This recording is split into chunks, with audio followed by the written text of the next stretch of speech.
They called him a friend, but plotted his death. They poisoned his drink and left him for the grave. But Afam was no ordinary man. And when he came back, he didn't come for peace. He came for revenge. I'm about to tell you a story. A story of greed, betrayal, and a revenge so dark, it will send chills down your spine. It begins with Obinna and Chike, two best friends since childhood. They grew up together, ate from the same plate, even wore the same kind of slippers. In the whole village, if you saw Obinna, you saw Chike. That's how close they were. But life in Umuaka was not easy. Both men were in their early 30s, still struggling. Farming wasn't paying much, and palm wine tapping barely put food on the table. They wanted more, much more. One evening, as the orange sun melted into the horizon, Chike leaned close to Obinna and whispered, "Obi, you know Afam?" Obinna frowned. "Afam, the palm wine seller?" "Yes," Chike said with a smirk. "That man has money, more than he's showing. But I know a way for us to be rich forever." You see, in the village, there were rumors about money rituals. People claimed that if you sacrificed a life in the right way, the spirits would bless you with riches. Chike believed those stories. And unfortunately, so did Obinna. They went to see a native doctor late at night. The old man's heart smelled of burning herbs and fear. He looked at them and said, "If you want wealth, you must bring me the heart of someone you trust. Someone close. Poison him, make sure he drinks it under the moon. Then bring him to me." The two friends exchanged glances. Afam was perfect. He was kind, trusting, and he loved to drink palm wine with them. So the plan was set. The next evening, Chike bought a deadly poison from the market in the next village. The seller told him, "Just one drop in his drink, and he won't live to see morning."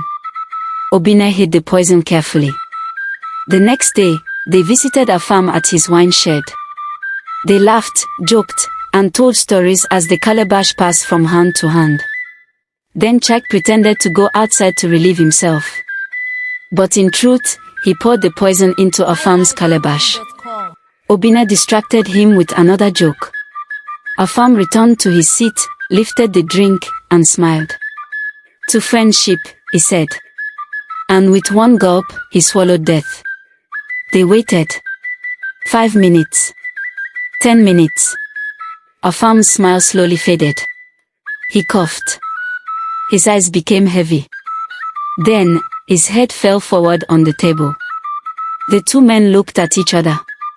"It's done," Chike whispered. That night, they carried Afam's body through the back bush path to the native doctor. The old man opened the door, nodded, and dragged Afam inside. He told them to return in 3 days for their wealth. As they walked home under the moonlight, Obinna couldn't stop smiling. He whispered, "We are finally free from poverty, my friend." But what they didn't know was that Afam wasn't just an ordinary man. And death was not going to keep him down. By the time 3 days passed, Afam's body would be gone. And the two friends would wish they had never been born. 3 days later, the friends returned to the native doctor's hut. Their hearts raced with greed and excitement. They imagined bags of money, big houses, cars, everything they had ever dreamed of. The old man was outside, sweeping leaves. "We're here," Chike said quickly. "Where is our wealth?" The native doctor dropped his broom. His face was pale. "Which wealth?" Obinna laughed. "The one you promised us after the ritual. We brought Afam here, remember?" The old man shook his head slowly. "I remember. But that night, after you left, something happened." He led them into the hut. The mat where Afam's body had been laid was empty. He got up, the old man whispered. He got up, and he walked out. Obinna stepped back. "That's impossible. I saw it with my own eyes," the old man said. I was preparing the ritual items when he suddenly sat up, looked at me, and smiled. His eyes, they were not human. Then he stood and left. I did not stop him. The friend's mouth went dry. This wasn't what they planned. They thought Afam was dead. Maybe you're lying, Chike said. Maybe you sold him to someone else. The native doctor's voice dropped. I am telling you the truth. That man is not a man you should have touched. That night, Obinna couldn't sleep. Every time he closed his eyes, he saw Afam sitting up from the mat. He remembered the smile, the way his eyes glowed in his imagination. The next morning, strange things began to happen. Chike found a dead crow on his doorstep. Obinna's goat refused to eat and stared into the forest all day. At night, both of them began to hear faint whistling outside their windows. By the fifth day, fear was eating them alive. They tried to drink away their worry at the palm wine shed, but even there, the air felt heavy. Then, as they stumbled home that night, they saw him standing by the path, holding a calabash. Afam. He didn't say a word. He just raised the calabash in the air and smiled. That smile would haunt them forever. Because soon, Afam would show them exactly what he had become. The night they saw Afam on the village path, both Obinna and Chike froze like statues. The moonlight washed over his face, but something was wrong. His skin looked pale, almost like he had been drained of blood. His eyes, a strange shade of yellow. He stood there holding that calabash, the same one they had poisoned. Not a word came out of his mouth. Only that smile. Slow, deliberate, unsettling. Chike's voice shook. Afam. No response. Afam just took a slow step forward. Obinna's heart was pounding so loud he thought Chike could hear it. And then, Afam raised the calabash to his lips and drank. The friends turned and ran like wild animals. They didn't stop until they reached Obinna's house. They slammed the door shut, gasping for air. Did you see that? Chike whispered, pacing like a madman. Obinna nodded. It can't be him. Maybe it's his ghost.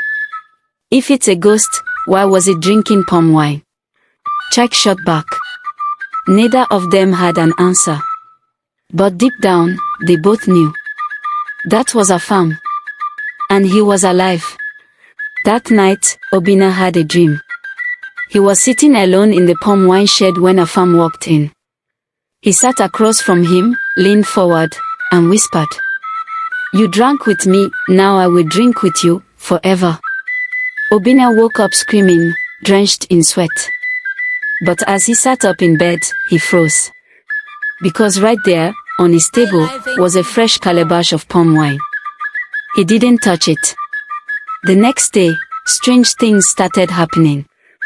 In the morning, Chike found muddy footprints leading to his bed.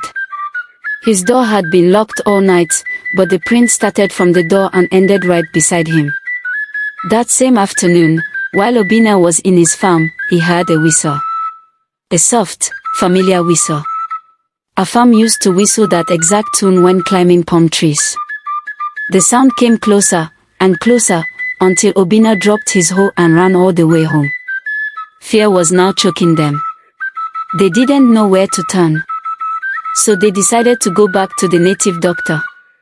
When they reached his hut, the man looked older than before, than scared. "I told you," he said quietly. "You should never have touched that man." "Who is he?" Obinna demanded. The old man looked them straight in the eye. Afam is not just a man.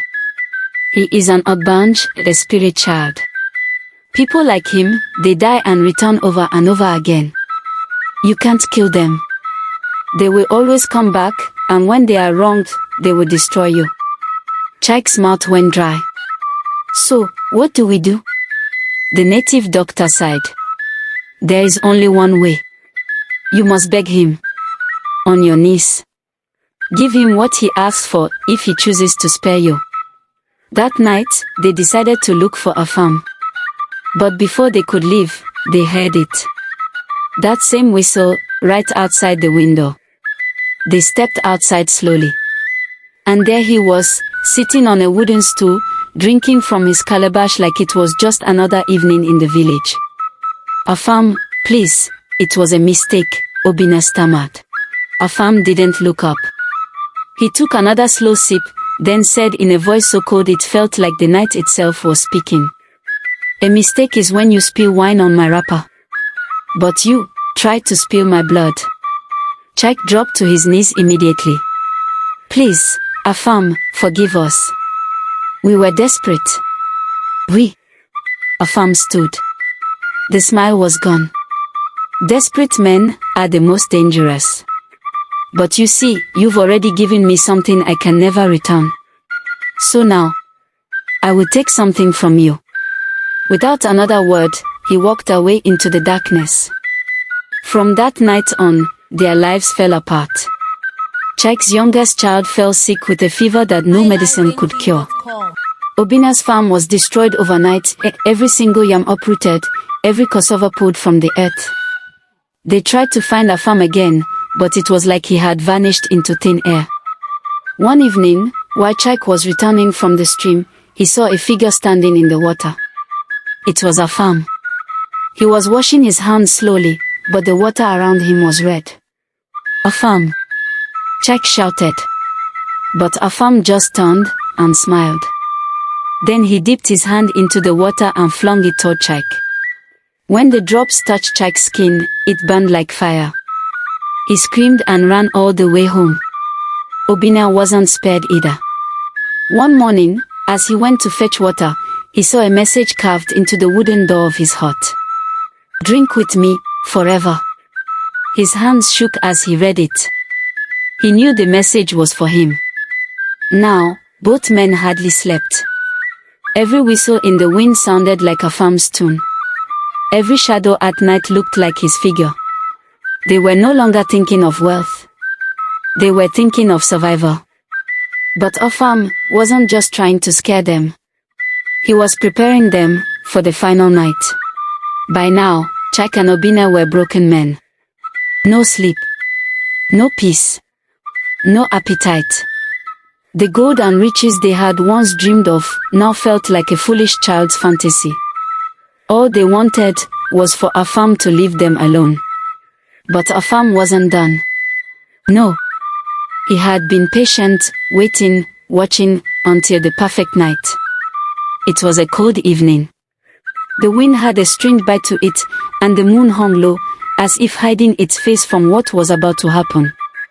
Obinna sat in his hut, trying to sharpen his cutlass, not because he needed it for work, but because fear had turned him into a man who no longer trusted the dark.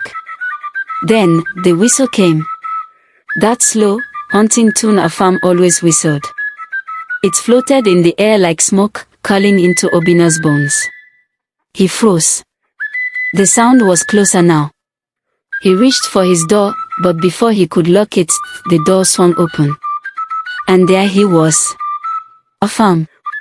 Wearing the same clothes he had worn the day they poisoned him. The calabash in his left hand. His right hand, empty. But somehow, the room felt like it was holding its breath.